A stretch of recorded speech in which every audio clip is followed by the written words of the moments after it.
the Count's widow.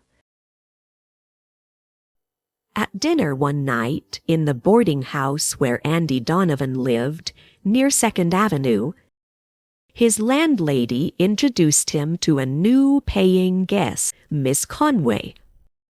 "Nice to meet you, Mr. Donovan," said Miss Conway quietly, and then she went back to her meal.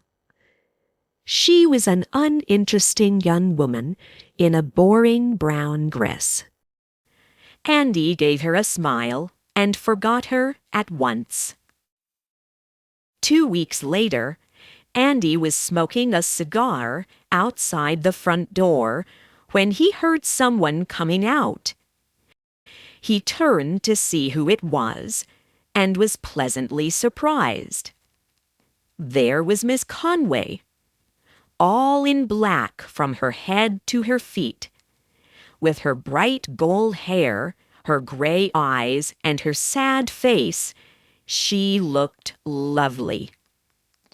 Mourning clothes can make any woman look beautiful, and are sure to make any man look twice.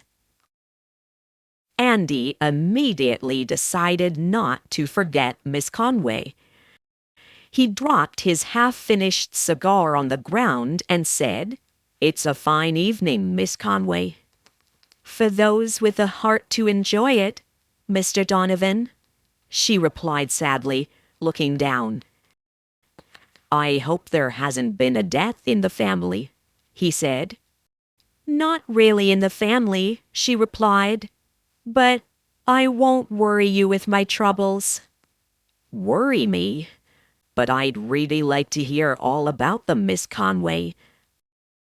I mean, please feel free to speak to a true friend in your time of need."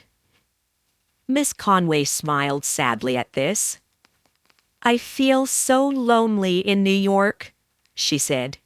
"I have no friends here. But you have been kind to me, Mr. Donovan. Thank you for that." It was true. Andy sometimes passed the salt to her at the dinner table. "You're right," he said. "It's hard when you're alone. But why don't you take a walk in the park? That'll make you feel better, I'm sure. I'll go along with you if you want." "Thank you, Mr. Donovan. I'd like that. If you're happy to take a walk with someone like me, who has a sad and heavy heart." "He was my fiancé," said Miss Conway after an hour in the park. "We wanted to get married. He was a real Italian count, with a big old house in Italy. Count Fernando Mazzini was his name, and he was a great dresser. Father didn't agree to it, of course." Fernando tried hard to convince him. In the end, when he learned how rich Fernando was, Father agreed to a spring wedding. Fernando wanted to give me a wedding present of $7,000 for the dress, the flowers, the dinner, and all. But Father was proud and said no. So when the Count went back to Italy to get his big old house ready for us, I got myself a job in a candy store to help pay for the wedding.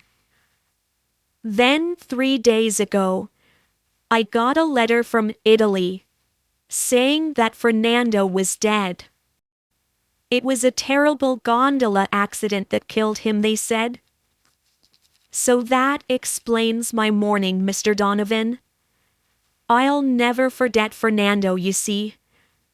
And after losing him, I'm afraid I just can't look at any other man."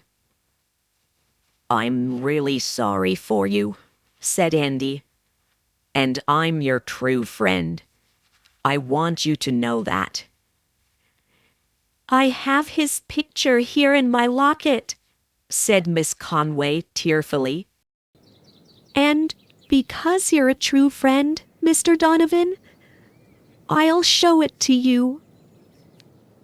For some time, Andy studied the photograph in the locket that Miss Conway opened for him. The man's face was young, bright, and clever. It was the face of a strong man that other people are always ready to follow. "I have a larger photograph in my room," said Miss Conway. "I'll show you later.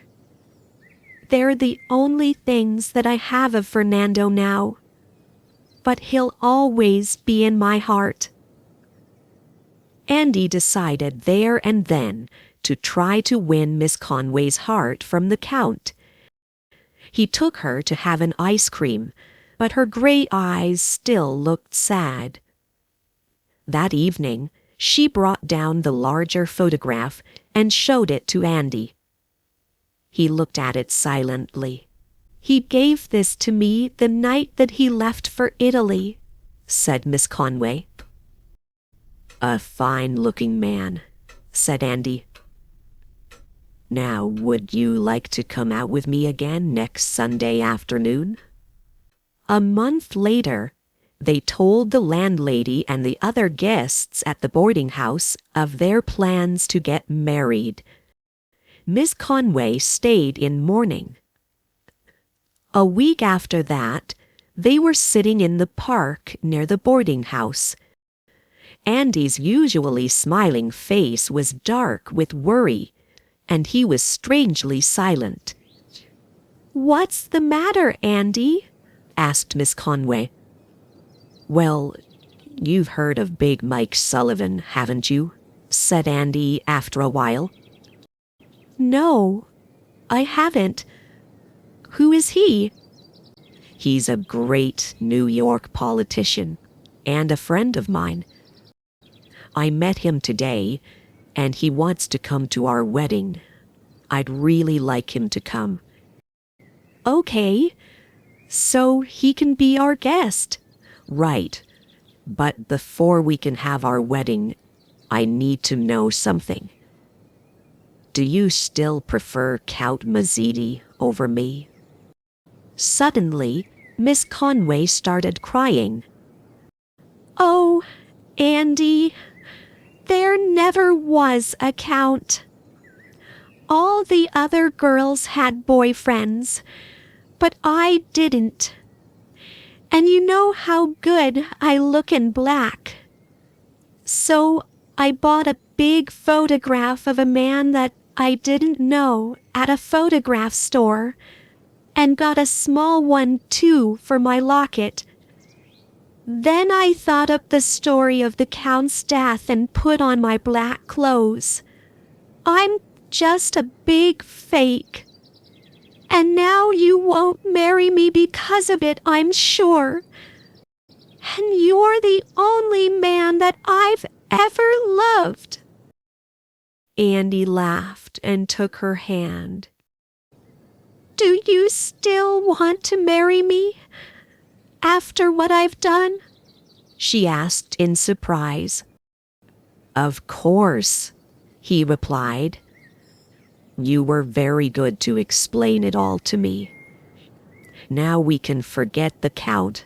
There's nothing to stop us becoming man and wife."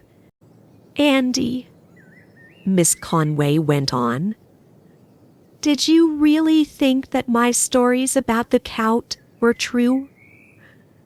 "Not really," he replied, taking out a cigar. "Mostly because that photograph in your locket is of my friend, Mike Sullivan." The end. Hope you have enjoyed the reading. Don't forget to like and subscribe to the channel, and find more fascinating and exciting stories from the description below the video.